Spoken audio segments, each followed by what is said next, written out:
I bought a really big and beautiful gold coin. This is a 100 soles oro, and we're going to have a really good close look at it here in today's video. But there's also a incompetent story to tell about the beautiful, useless postal service that has charged me an exorbitant amount of tax on this coin. And I will be making a complaint and reclaim on that tax for sure. Doesn't stop it being annoying though, but we can at least admire the beauty of this stunning, huge gold coin.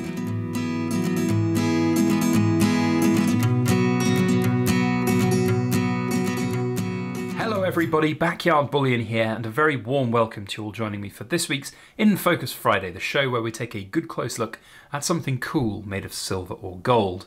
And today we are looking at this absolutely stunning piece of gold, a 100 soles oro, or a 100 soles Peruvian gold coin. And oh my, it is a beauty. And this has been on my bucket list of coins to buy and own for a very long time. So with the reduction in gold price of late, I decided to bite that bullet and buy it. But these coins do not come cheap. They are premium items. That is certainly the case when I see them up for sale, or have in the past, and I've regretted not buying them. It has always hurt my soul a little bit because of those premiums. But nevertheless, I have one in my stack now. It also comes with another brilliant story of incompetence from an international courier service that I won't name and shame because I don't really like doing that, but put it this way, they've charged me VAT taxes on this to the sum of close to £500 when they didn't need to or shouldn't have.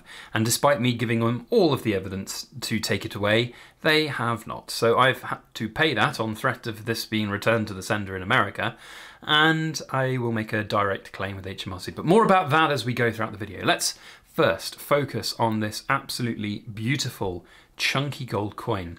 And when I say chunky, I really do mean chunky. So one of the things that really attracts me about this coin, and things like the 50 pesos Mexican gold as well, is their size. I love this. This is part of history.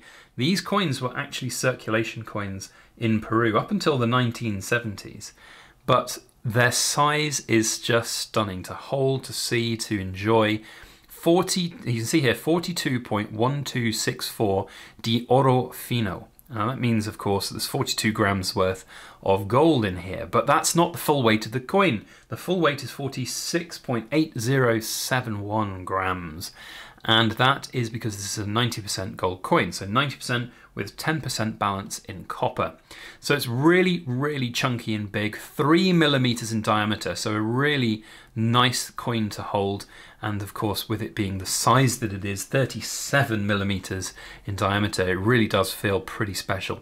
It just makes me feel like a pirate that's found treasure chest with a bunch of giant gold coins in, and I like that feeling. I'm a gold bug, what can I say? That's how I go. Now, I personally bought this coin from Amex in America. I'm not sponsored by Amex to make this video or anything like that. I've just bought it and it's been sent to me. In fact, look here, you can see on the other side, 48.8071 there. And whilst they don't come cheap, these coins do have premiums. It's very important to remember. If you're watching this and thinking, yes, I must go out there and own one of these giant gold coins, they do not come without their premiums attached to them. So they have very limited mintages. The one for this year, which is at 1962, has a mintage of 9,678. There are various years from 1950 to 1970, I believe, when these were made, that yes, 1950 to 1970, that have very, very small mintages, some even in the hundreds. And those are the real ones to look out for, and can earn massive monies if you buy them without somebody really knowing what they should be sold for. But really very happy with this particular coin. It's absolutely stunning in terms of its size, its impact. It's just beautiful. Now this particular example is a very nice one. I was given the choice on Amex. I say given the choice, they had a number of them listed on Amex where you just have a random one, or you could have a random one that's in sort of AU, so about uncirculated, that's the coin term for that, sort of grade. Whilst this isn't graded, and it won't be graded, I'm not really a massive fan of coin grading, it's a stunner. It's really beautiful to look at and see. And before anyone shouts and moans at me for holding this with bare hands, this is not something that you should worry about holding. I enjoy this coin. I want to look at it, enjoy it, feel it, really get to grips with it. That's what I like about my big gold coins. And I will much rather do it with this coin than I would, for example, with a Britannia, a brand new gold Britannia from the Royal Mint. I would want to keep that in as nice a condition as possible. The thing that really gets me though for these coins is that they are part of history in terms of this sort of era of coinage where gold coins were on the out, but there were still some corners of the world that were making gold coins and making big gold coins as well.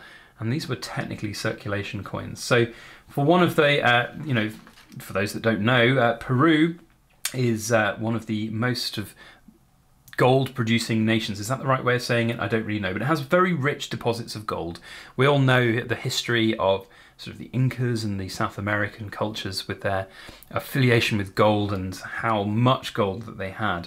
And it's really, really good to see this have that much there. So produced by the Mint in Lima, we can see that here at the bottom there. It's just a really beautiful example of a big chunky gold coin. Now to the second part of the video, which is all about the beautiful taxes that I've been charged by the Useless Postal Service.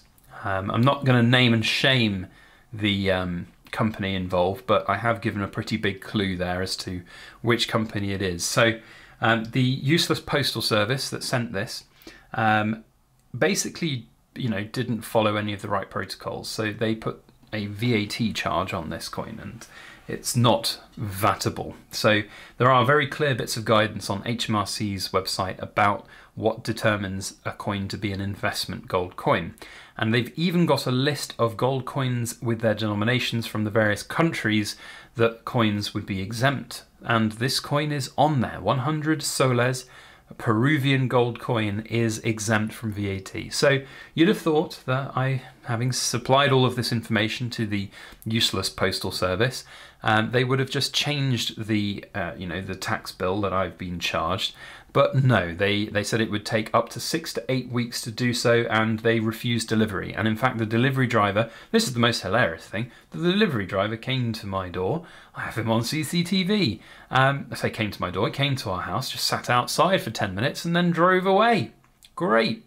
And then when I contacted UPS, I've given it away, the Useless Postal Service, when I contacted them to say, I've given the game away really, haven't I? But when I contacted them to say, oi, come on, what's going on? They said, I'm sorry, we won't be able to deliver it until you've paid. I said, well, I'm not paying because I don't have to pay. I've given you all the evidence. And I said, it'll take 6 to 8 weeks to process that. I said, well, what's going to happen to the package in between? And they said, it would probably be returned to sender if we can't deliver it. So you can't deliver it because I'm not paying, but I shouldn't pay. And then you've just said 6 to 8 weeks. And my brain starts going a million miles an hour. And eventually I lose the will to live and decide that it's actually much better just to pay the bill and then make a claim directly with HMRC.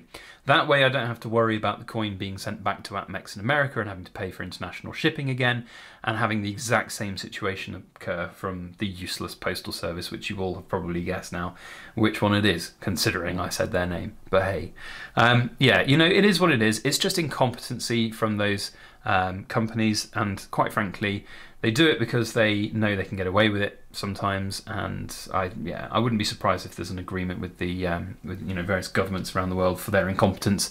They just turn a blind eye. But anyway, for those who are interested in finding out how you go about making the claims back from HMRC on these, I'll be more than happy to tell you. I'll have to look up the links. I'll try and remember to put them in the description box below, but there's a form that you fill in digitally and then you post it off to HMRC, and then in theory in a few months time you'll get your money back. It can be a little bit of a leap of faith though, but it is what it is. To be honest, I don't mind. It's just basically a free interest loan that the government have had on my behalf, but I mean, that's what basically happens every day of your life at the moment, it seems, whether it's banking incompetency or whether it's VAT claim. It's just funny, but that is the way of the world. So be aware that if you're buying something from America like this coin and you're in the UK, that there is a chance that you might have to pay for having it actually delivered to you and then make a reclaim on that, and it could be quite a lot more expensive than you originally thought. So anyway, there is the 100 soles oro, beautiful gold coin, absolutely stunning, very happy with this, and I will be enjoying it for its lifetime within my stash. I would love to say that I would get more of these in time, but with the way that the capital gains taxes are at the moment, I feel that unfortunately anything that's not capital gains exempt is a higher risk for me in terms of return on the rest of the gold that I have and plan to buy than others. So I feel like this might just be the only one that sits in my collection. But like the 50 pesos gold, they are stunning, they are addictive, they are beautiful, and I think I might be keeping this for a very long time. That's it from me. Thank you all for watching. Thank you to my ramblers. I hope you've enjoyed this video. A quick reminder to hit that like button on the way out if you've not already done so, and to hit that subscribe bell if you are not subscribed already. Otherwise, thanks to my ramblers, the super cool Kids Club members. You're awesome. I love you very much, and we'll see you on the next video. As always, please make sure that you like, share, comment, and subscribe for more.